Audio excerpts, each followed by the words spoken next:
I'm here with George Hardwick, who will finally be fighting for the Cage Warriors lightweight world title. George, how are you feeling mentally and physically ahead of this fight? I'm just excited. So excited. I've got a childlike excitement about this fight that's just unmatched to like other fights.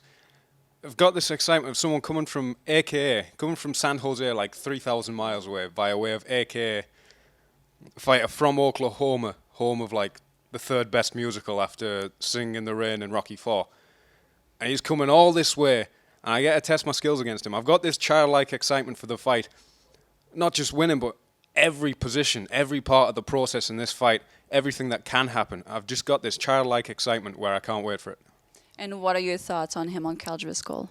So, Kyle Driscoll, he's a very, very technically astute fighter. He's got good skills everywhere, and he's got a good pace. I'd liken him, in a way, to... He's like John Fitch 2.0. And some people would think, John Fitch, he was a bit boring. That's not a compliment. I used to watch absolutely loads of John Fitch when I got into MMA. He was just fascinated by the wrestling, fascinated by the grappling. I think it was like Dave Camarillo's guerrilla jiu-jitsu at the time, and I just found that fascinating. So I knew, back then, watching those fights, watching John Fitch unanimous decision Akihiro Gono back then, would pay off. And Kyle Driscoll, very astute fighter, but he wrestles with Dagestanis, but I wrestle with Afghanis, and I'm really ready for him. And with all this excitement building up, what can we expect on the night? I've kind of built this formula in my last few fights where it starts with the Pat Benatar. In the fight, we get left hooks in a second round finish, and then after I get a palmo. But, I'd like to stick to that formula, but there's something exciting about seeing that fourth and fifth round. I haven't seen them before. I've seen these great 5-round wars in Cage Warriors that I've put myself in that position, wanting to know that fatigue, wanting to know that feeling of driving on through the fourth and fifth round. But I'm going for the finish.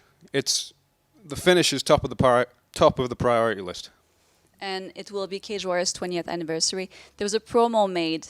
You were part of it, and there was also all the Cage Warriors greats, including McGregor, Dan Hardy. What was it like to see yourself on that promo amongst all of them?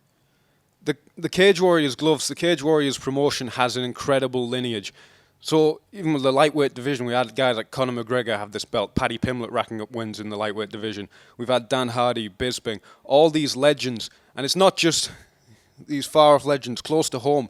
My coach, Abdul Muhammad, was the welterweight champion of Cage Warriors back in 2004. Every time I walk up the gym steps and I see those belts, I see his 2004 Cage Warriors championship. And it's just carrying on that lineage. It just gives me fire every time I walk into the gym. Well, I didn't think I could be any more excited for this night, but I am now. Thank you, and we cannot wait to see you. Thank you. I can't wait.